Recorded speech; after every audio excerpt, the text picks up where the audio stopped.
Hey guys, my name is Crazy Penguin, and this is going to be an in-depth guide, class guide for the Doombringer. And I'm going to cover all kinds of different things, weapons, combinations, to kind of help you develop a better understanding of what everything does and how you should use it. And at the end, I'm going to cover some of the best ways to play the class. First off, what is the Doombringer? Doombringer is a heavy class. He's got a lot of health, and he's got really low mobility. He can't ski all that fast. He's not your capper, that's for sure. But he has a lot of really great defensive tools, like mines and force fields. So let's start going through the list of these things and figure out what everything does. First off is the chain gun. The chain gun is actually a fairly decent weapon. It has really high damage, and a lot of people would argue that it's overpowered. But in my hands, this gun sucks. I can't seem to hit anything. I gotta get a better feel for the projectile and whatnot. But this gun is really great. It's something you should get used to using and get better with, because the other one isn't quite so viable.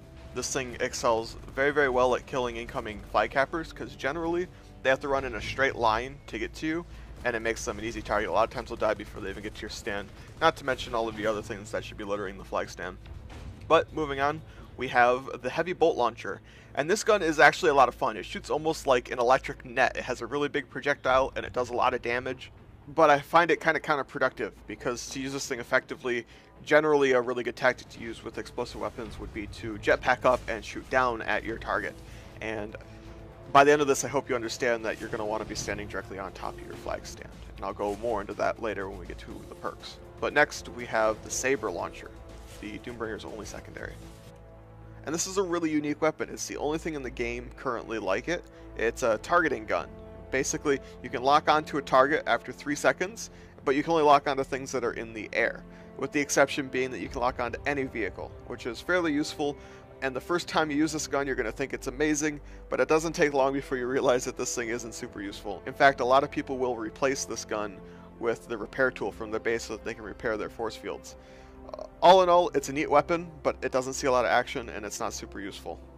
From there we move on to the belt items, and there's only two options. The first is the frag grenade, and this is the run-of-the-mill basic, it even says frag grenade. It's not an AP, it's not a sticky, it's just your standard grenade. There's nothing special about this guy.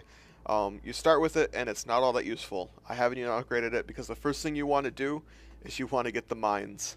The mines are the bread and butter of your class. These things are what make you. You want to get them as soon as possible. You want to upgrade them as soon as possible. These things are the best. You equip these, all of a sudden you're going to get more kills. You're going to have more credits. You're going to be able to defend 10 times better. These things are amazing. A couple things to note about them. You don't want to place them on top of each other. If one person detonates 2 mines, it's still only going to do the damage of the one. Also, if somebody shoots a mine and it blows up, not only can it hurt you, it can also set off another mine within its radius. So you can set off this chain reaction, get rid of all your mines, and they're not being very effective that way. You don't want to place it directly on top of the flag stand, because like I mentioned, you're going to be able to get hurt from somebody shooting your mines. And then also 9 times out of 10 a Pathfinder who flies through to take your flag is going to shoot the flag for that exact reason. The next thing that we're looking at is also unique to the Doombringer, his force field. These things are amazing. Somebody walking through it will take 240 damage, and somebody flying at Mach speeds will take at least 800.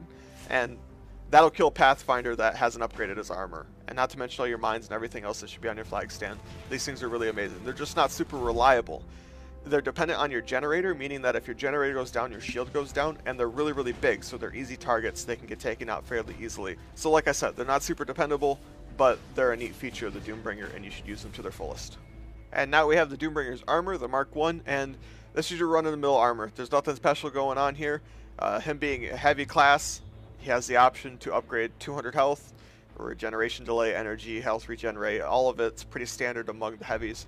Nothing spectacular going on here. Just keep in mind, if you don't upgrade your armor, you're not going to survive nearly as well.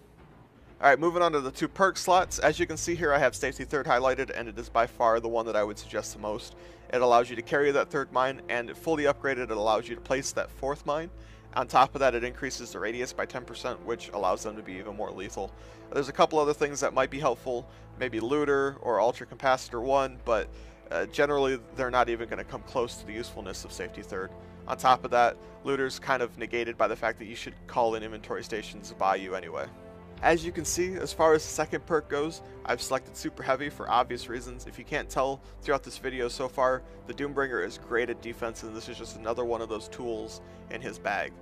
You want to upgrade this all the way so that body block causes damage, and that basically means that you get to be a third force field that isn't dependent on the generator and that you can position on the fly as needed. It's just one more thing that the enemy has to be wary of when they're coming in to try and take your flag. Okay, so now that we covered all the different options that you have as a Doombringer, if you couldn't tell already, I'm kind of pointing you in the right direction, I think, towards the playstyle that is heavy on flag, or HOF, H-O-F. And the gist of heavy on flag is fairly simple. You want to stand literally on your flagpole and place your defenses around you. As I mentioned, you want to space out your landmines, you want to have really clever force field deployment, and you want an inventory station nearby to keep yourself replenished. And people are literally just going to come flying in to their death. It's as simple as that. You might get some raiders and some juggernauts who pester you, but the honest truth is, if you're doing your job well enough, you're going to die a lot. And I mean a lot. Their job is to remove you from the flag stand, and your job is to stand on it no matter what. Death or no death. Luckily, deaths aren't tracked. The only time you'll see it is at the end of the game, and it doesn't even matter. Like I said, if you're doing your job right, you're going to die a lot. Expect that and have fun with it, and you're going to have a blast. I'm not even kidding. This is one of the more fun play styles, and it's 100% necessary for every team to have.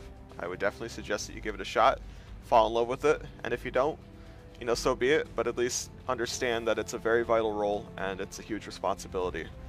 I would recommend a few things. As far as like first upgrades, definitely go for the mines. The chain gun, it's really helpful to have its spin up time reduced, and then also upgrading your force fields so that they don't die as quickly, and go from there. Once you have your mines, the class becomes so much more fun to use, and it becomes a lot more potent as well. Anyway guys, that does it for this really in-depth guide. I hope you learned something, and as always, you put it to good use while playing, and I'll see you in the next video guys.